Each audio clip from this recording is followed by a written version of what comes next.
Morning, everybody. Happy hump day. Welcome to the news agenda of me, Fleet Street Fox. And today I'm joined by the Mirror's Deputy Political Editor, Ben Glaze. Morning, Ben. Ben, can you hear us? Ben's frozen, I think. Ben is dead. Ben's dead. Someone's done for Ben. Right. Well, hopefully he's going to log out and come back in again in a bit, and then we can say good morning to him. But in the meantime, I'll have to blether on by myself. Now, this is the People's Pay-Per-View, so get into the comments. Please do, because there's no one else for me to talk to at the moment. Ask us your questions, and I will do my best to answer them for you. Those of you listening later on podcast are just going to have to set your WhatsApp to auto-delete and hope no one finds out. Ben, are you there? I am, yeah. I'm not sure what's going on. Let's Ben blame Storm Keelan arriving early. Yes, we've gone just before 9, so it's obviously all the gremlins have got really annoyed with us because we've asked them to do too much work too early in the day. Now, what have we got for you today? Well, the Mirror has splashed on some of the more appalling revelations from the COVID inquiry yesterday. In particular, the rather disgusting callousness of then Prime Minister Boris Johnson, who resisted lockdowns during the pandemic because he felt it was quite right for older people to die, and frankly didn't understand anything that he was being told. Turns out people would have preferred the experts after all. Now, more on that in a bit. First, I want to turn to pages 14 and 15, where in a good bit of news for once, the Mirror has won a campaign to stop the closure of almost 1,000 railway ticket offices. Now, Ben, can you remind us what they were suggesting and why, and what's happened now exactly? Right, now these plans came from the industry body, the Rail Delivery Group, which is basically the association of various train operating companies that we have under the weird system that we use in this country. And they put forward plans to shut 974 front counters at stations. Those are the ticket offices where some people, about 10% of passengers, still go and buy their tickets from a human, an actual real life person. Mm-hmm. Now, the plan, as put forward, was that the ticket offices would close and the staff would go onto platforms. So they'd be not behind a desk, they'd be able to help passengers on the platforms and on the concourse. In reality, the unions were saying that that would lead to about 2,000 job losses, and it was a money-saving tactic. And of course, the people who would be most affected by the closures of those front counters, it wouldn't be sort of the youngsters, it wouldn't be people who've got smartphones and buy tickets via apps and on the internet. It would be the elderly people. It would be disabled people who, find it more difficult to perhaps use some of the machines that are also on the concourses and on the platforms, and people who like dealing with an actual real life human and don't like the self-service checkouts at the supermarket that I abhor. So those are the people who would be most affected. So back over the summer, we started a campaign to save these 974 ticket offices and get the government to abandon the plans. And fairly soon on, we got quite a lot of support behind it from unions, from various groups such as the Silver Voices Group, the Pensioners Group, Age UK, the National Pensioners Convention. And and it's quite difficult sometimes, particularly during parliamentary recess, to get this sort of huge swathe of support behind it because a lot of people are on holiday. But we kept pushing at it and organised a demonstration that took place in Westminster towards the end of the summer recess. And it started to appear like the government were listening. They started to go, well, these are the industry plans. It's not necessarily what we agree with. And then they were subject to consultation. 750,000 people, that's 750,000 people, responded to the consultation that the government was legally obliged to do. That's the biggest ever response to a consultation. Now, we all know that when something goes out of consultation, it's usually just, you're going through the motions. You don't actually listen. You've decided what you want to do. You have to tick a box to say, we consulted the public. If 750,000 people respond, and the overwhelming majority of those said, we don't want this to go ahead, the government was going to have egg on its face, potentially legally.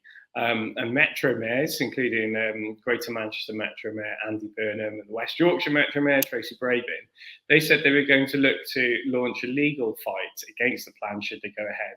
And yesterday, as Dominic Cummings was giving evidence to the COVID public inquiry, the government finally backed down. So whilst everyone else was supposedly looking the other way, the government said we won't go ahead with these plans. So a lot of, well done to us, well done the Mirror. Also the two watchdogs, Transport Focus and London Travel Watch, who said that the plan shouldn't go ahead, and the government has finally listened them back down. So yeah, it's a very good day. And yeah, it's good for us as a Mirror that we've won this, but more importantly, it's very good for all the people who we were representing, our readers, and even people who don't read the paper, but still, or indeed online, but still didn't want those closures to go ahead. So yeah, we've won this. Yeah, great. Well, Mike says, obviously, this reversal is a victory for those who campaign to keep ticket offices open.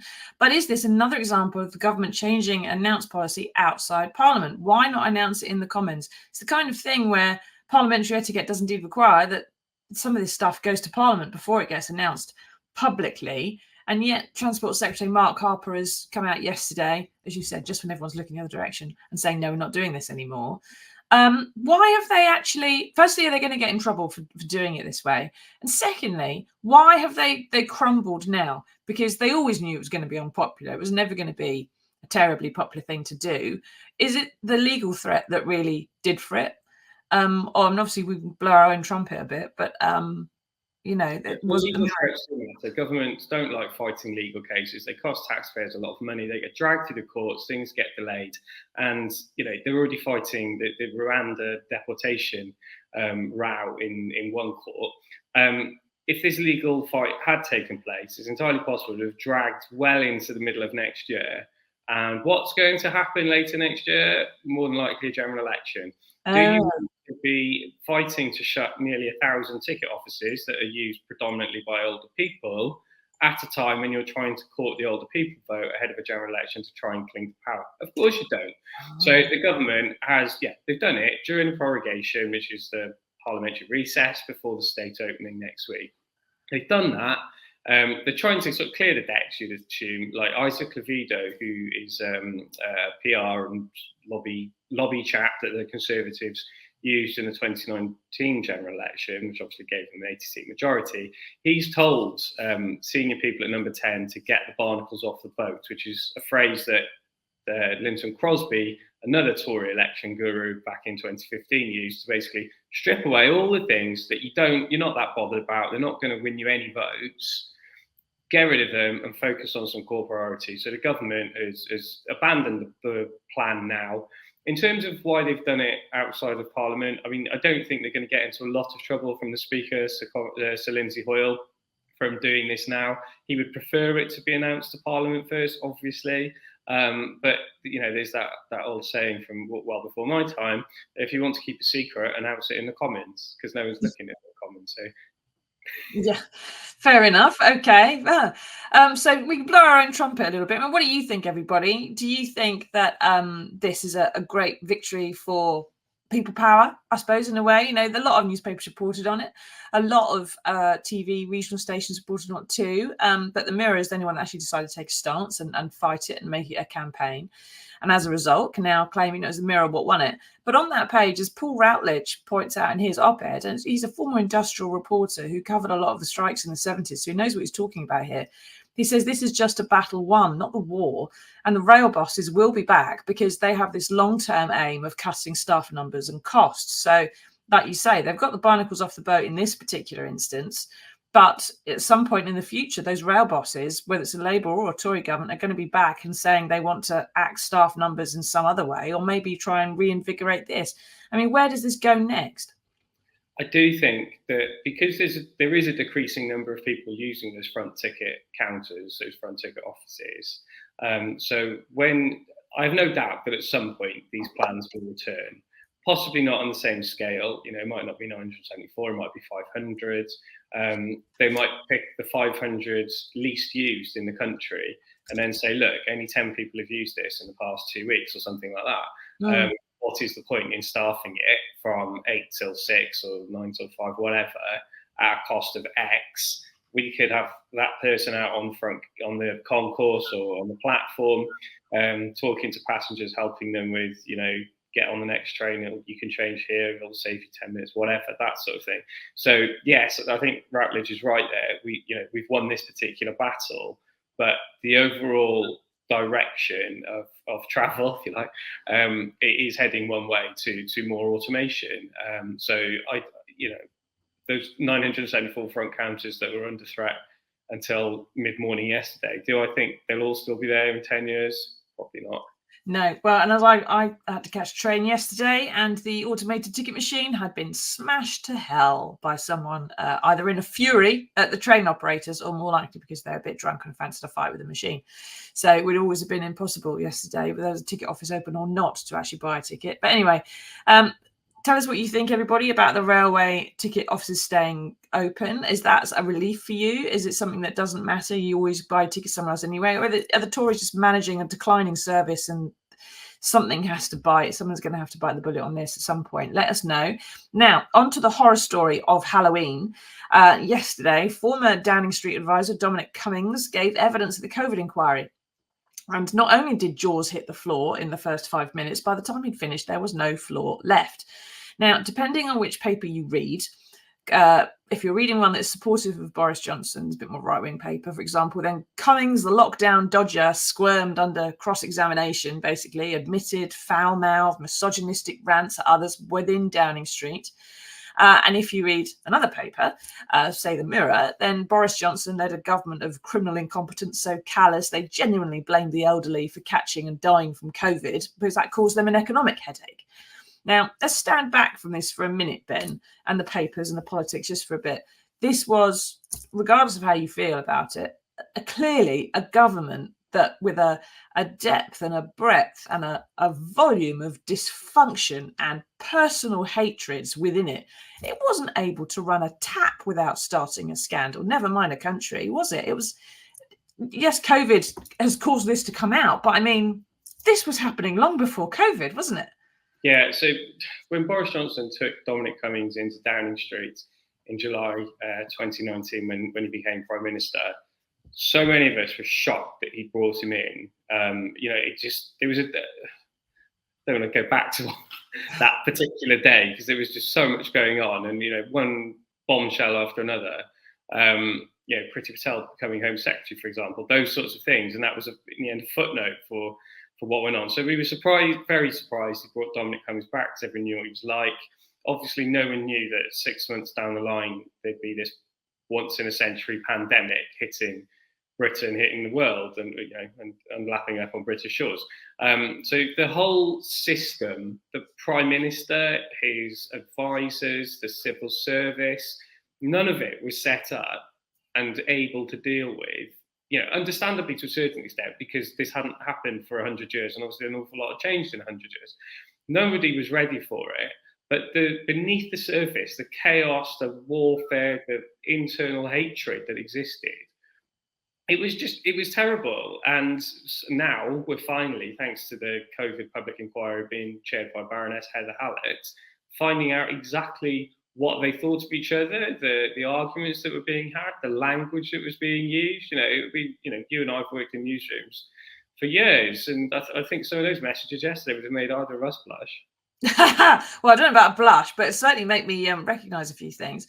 And the fact is, anyway, that if you're in a newsroom, you're just running a newspaper. When you're running a government, it's a bit different if you're starting to refer to each other as some of the things that are being discussed yesterday, which we can't really go into much detail. Now, we've got some of the contents of one or two of the WhatsApps, and I wonder if we can put one of them up on the screen to start with. So get in here. This is a message from Dominic Cummings to Lee Kane, the press officer. Get in here. He's melting down. Rishi saying bond markets may not fund our debt, etc. He's back to Jaws mode. Expletive. I've literally said the same thing 10 effing times.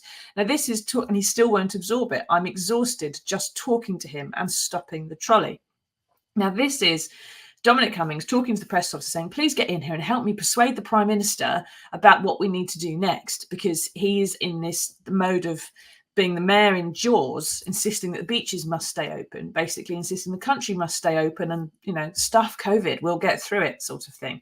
The shark isn't that big. We don't need to worry about it.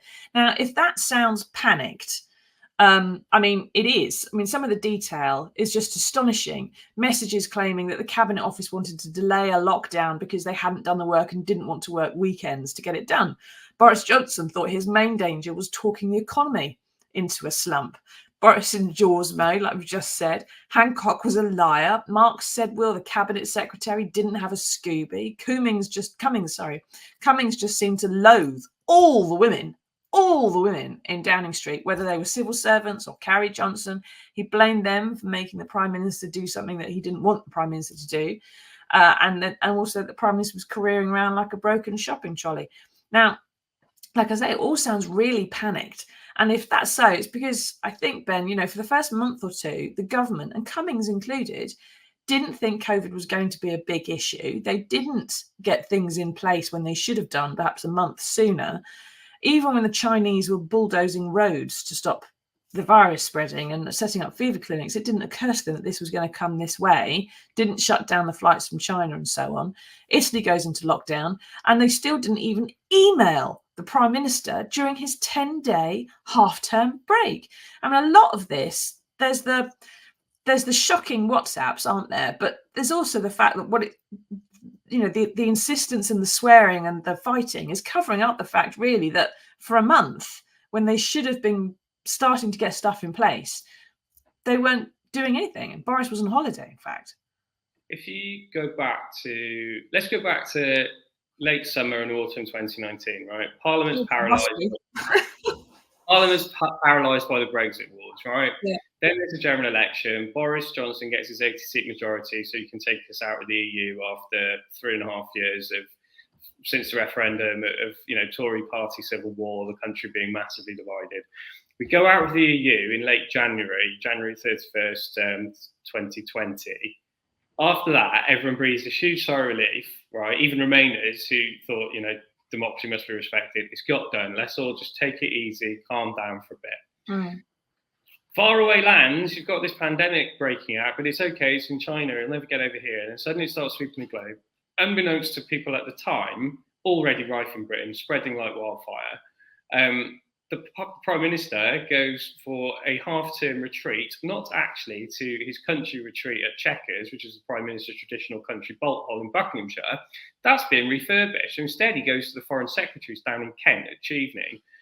Now, every time the Prime Minister isn't in London or is on a break, we're always told Prime Minister always and everywhere is in charge, can always be contacted, blah, blah, blah, etc. Which stands to reason. We've all got BlackBerries. Hard at work. Yeah. You can always be contacted. What came out yesterday from Dominic Cummings' evidence was they didn't want to contact him. It's not just that he couldn't be contacted because he was on half term. They didn't want to because they thought they were better off making plans without him. They thought he would hamper the plans they needed to put in place. So chaos is reigning. No one is really aware of how to deal with this. Everyone's sort of still patting themselves on the back because of getting Brexit done, to use the vernacular. So everyone's feeling quite smug about that, completely ignoring what is coming across Europe and heading for British shores is already here in reality. We just don't even know it at that time. So the plans aren't put in place. Dominic Cummings refers to him as the shopping trolley, veering off in one direction after another. I mean, if a shopping trolley works, it does stay actually going in straight lines. I'm not sure the analogy has ever worked, but there we are. A broken shopping trolley might be better. But yeah, he's contacting the Director of Communications, Lee Kane, who, bear in mind, he is an advisor, but he's supposed to advise on communications. He's not there to advise on closing borders, stopping flights from Beijing, that sort of thing. He's there on how to say how it would look to the public and how you're going to communicate that message, not actually the substance of it.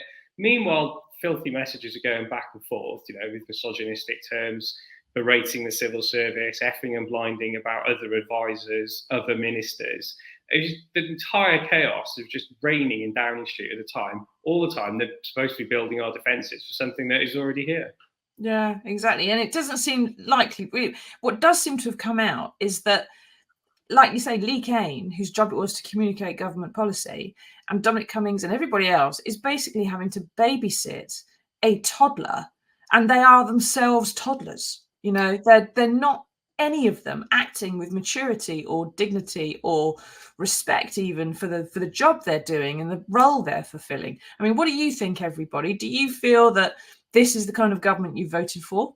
Do you feel that Boris Johnson had a point in anything that he was saying? Or are you, has somehow these WhatsApp messages and this inquiry, is it lifting the scales a bit from your eyes? Get into the comments and let us know.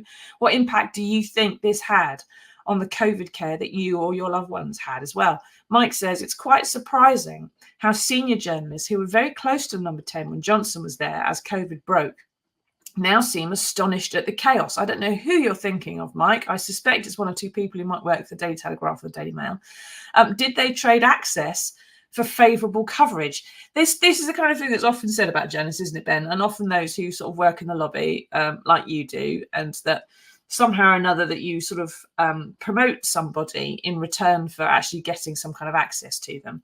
There is a bit of a trade-off when you're a specialist of any sort, that you need to get in there and you need people's goodwill.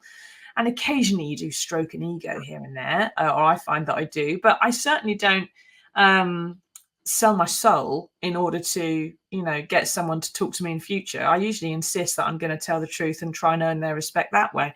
I mean, how do you feel that played out during COVID and with some of your colleagues on right-wing papers? Are they, as Mike suggested, overlooking these things and trading access and coverage, or are people genuinely sort of quite surprised and shocked to find out what was really going on?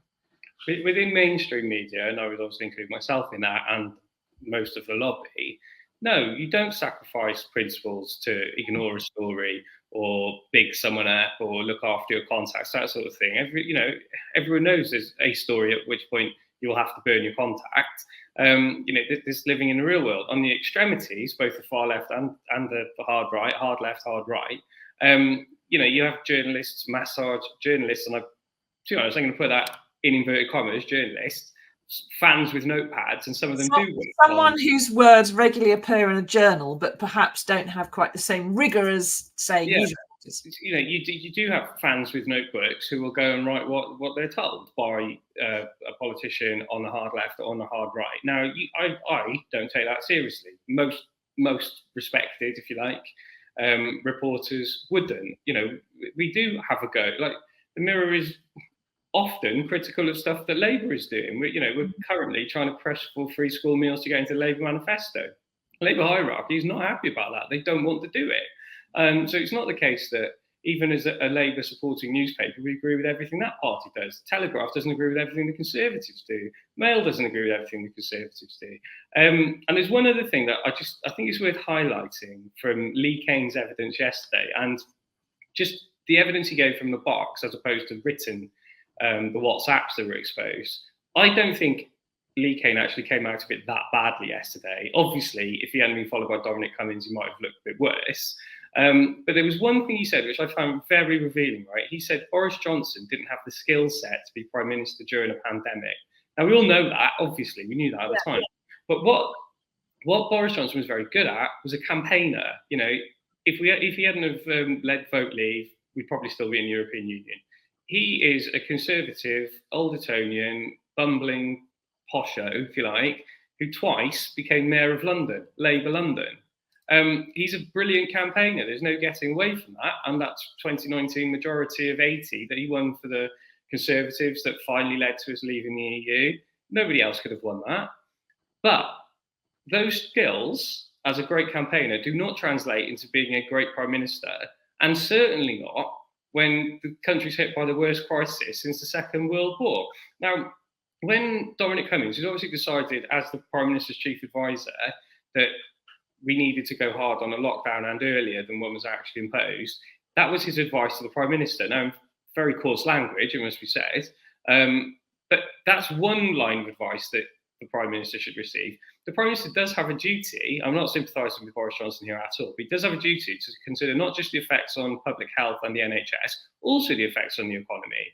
So if Dominic Cummings is saying the Prime Minister's too worried about the economy, well, that is a balance. Part of the reason that there are no tax cuts coming as the Tory right want, and there's not more public money for spending on schools, hospitals as other people want, is because COVID cost us £400 billion, supporting the economy, the lost revenue and taxation, huge economic slump. So it was right that the Prime Minister not just considered public health and the NHS, but also the effects on the economy. What was wrong from the way Boris Johnson handled it is once he's made a decision, you have to stick to it. You have to decide, and then you have to be 100%, 100 miles an hour in going for that decision. That is the right course of action. Doesn't mean you don't like to still listen to other advice whilst you're doing it, but to give confidence to your workforce, to the civil service, your special advisors, to the country, and the country, we can all remember it was a very difficult time, something that we had never known. People who lived through the war, they'll be comparing it with that. For those of us who, thank God, didn't live through the Second World War, it was unprecedented. So he needed to lead the country and give the country confidence, and he didn't do that. No. Leslie says people are going to regret voting for him. Will this lead to more people questioning everything he stated as a good campaigner? Now, what you said there, Ben, and what Leslie's pointed out, is that, yes, he was a great campaigner. Lee Kane says he didn't have the right skill set to be Prime Minister in this particular crisis. But seeing as how he handled this crisis was that he took the advice from the last person in the room every time, and he went from being full lockdown to full anti-lockdown, sometimes in the space of a day. He's more like a weeble, not being decisive, not going one way, just flipping and flopping constantly.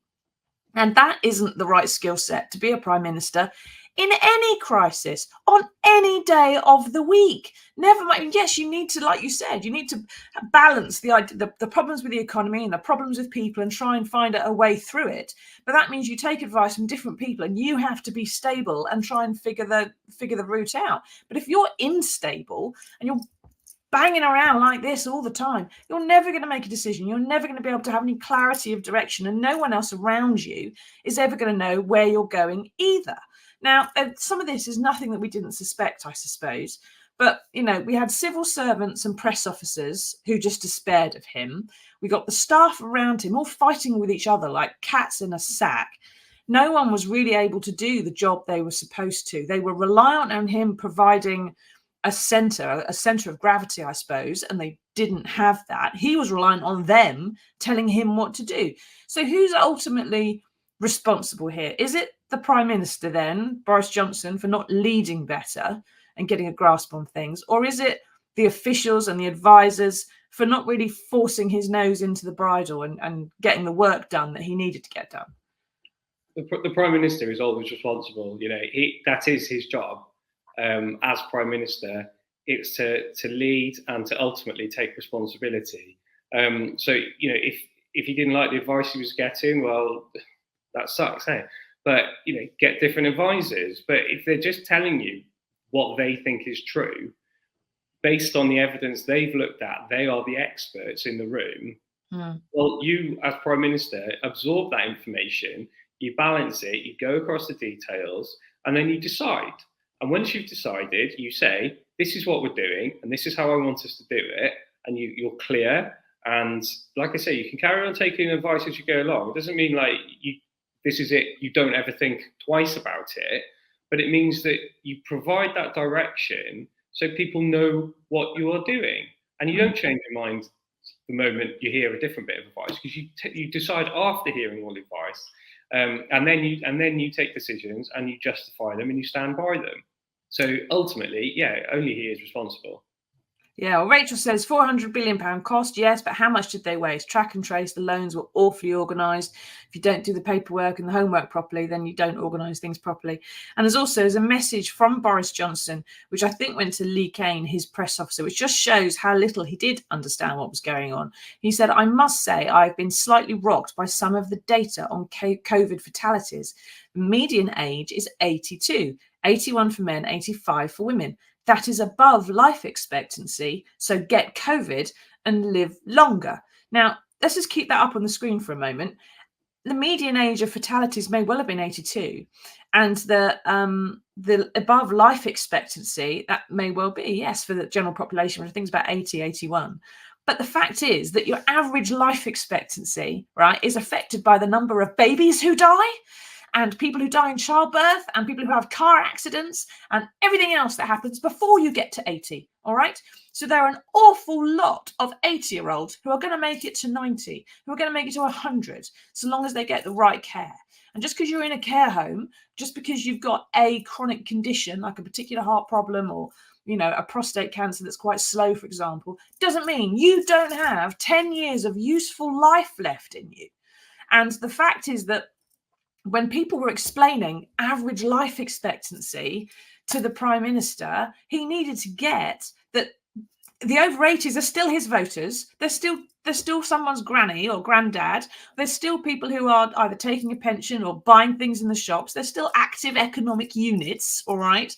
And there's no reason whatsoever that dying at 81 was acceptable for anybody. Even if it was only knocking 6 months off your life, it's too damn early. It's still knocking time off people's lives. He didn't seem to compute the fundamentals of what the science actually shows, which is just because life expectancy is an average of X, that doesn't mean if you make it past that point, you're winning, or necessarily, because you've got to go further past that point to bring the averages. I can't even. It's too difficult, really, to try and get in your head just how thick this man is. Paul says correlation is not causation. No, the same thing as someone being linked to something else doesn't mean that's what's caused anything. But, we've got certainly a correlation of a very dysfunctional government and then a pandemic that was handled really badly. And it could have been handled better. We've spent a lot of money, as was pointed out. It didn't all get checked properly. It didn't get chased down properly. A lot of people died. And it does seem like the people who are in charge of looking after all that stuff couldn't, frankly, look after their own backsides. So that's the situation that we found ourselves in. Now, very briefly, Ben, Boris Johnson is not commenting on this because he can't. And also because he's going to be giving evidence to the inquiry at some point. Now, when he does, that's obviously going to be box office. But how is he going to get out of this? How can he justify? How is he going to spin or explain? And he's very good at that, remember. He's very good at campaigning, isn't he? He's very good at saying stuff in a way that sounds believable and posh and intelligent, even though it isn't. How is he going to try and get out of this? I think, so on the live evidence that Dominic Cummings gave, Boris will be able to say, well, he's a former advisor, he's got a vendetta against me, he hates me, he'll say anything, won't he? And that's probably true. There'll be a lot of sympathy with that. What he can't get out of is the contemporaneous messages that have been revealed, some of them written in his own hand. Some of them which weren't going to appear at the COVID inquiry because he lost the PIN code for his phone. If I was him, I would say something like, it was a terribly febrile atmosphere, unprecedented, lots of chaos was going on. Of course, there was chaos because this is something that hadn't ever happened before. Certainly not in 100 years. Obviously, the world's moved on a lot in 100 years. So, yeah, you can take a message out of context and it looks awful. What about the X thousands of messages that you haven't published? That's what I'd be saying if I was Boris Johnson. And instead of zeroing in on a particular message that looks terrible, say the overall, well, we did put a lockdown. We did tell people to stay at home for 3 months. We did then have another lockdown later in the year. And yeah, you can pick on this, this, and this, but what about the overall impression? And then he might compare the death rates in Britain with similar countries where actually we come out in the middle. And I think, and I'll be careful here, but because I'm not across the total data, but I think that also includes Sweden, which obviously didn't have anywhere near the same restrictions that we did. And a very different population, though, not the same health. So many variables, as you were saying, with that median age. There were so many variables for Tim. And also with that text from Boris talking about the variables, number one, we know he's not normally after data. He's not a details man. I'd like to know who put the data in front of him, or did he just Google median age death Britain? Bearing in mind he had access to literally the best advisors in the country if he wanted it. And also, when he was doing that, referring to stats, that's quite unlike him, because sometimes he has been able to focus on humanity and real people. And for all that, oh, well, they were 82, they were going to die in a few months anyway. Yeah, but that's someone's gran. That's someone's mum. That's a grandmother who's not going to be able to see her grandchild for 6 months longer than she thought.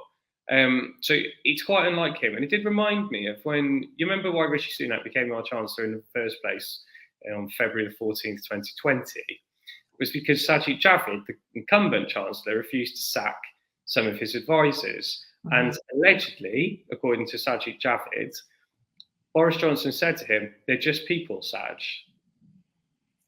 Oh, yeah. Then, yeah. And then, of course, we ended up with Rishi Sunak, who apparently, according to the inquiry, was going in there saying, well, we can't lock down because they won't fund the the markets won't fund it, and we can't do it. So there's economically no reason, no way that we can. So you can't, and so therefore, perhaps even Rishi Sunak has a greater share of responsibility, perhaps, than the toddler that somehow or another ended up in charge of the country. But still, we'll have to see how things go when both Sunak and Johnson have to give evidence in the not too distant future, won't we? But first off, before we wrap up, we have found some good news in the world, and here it is.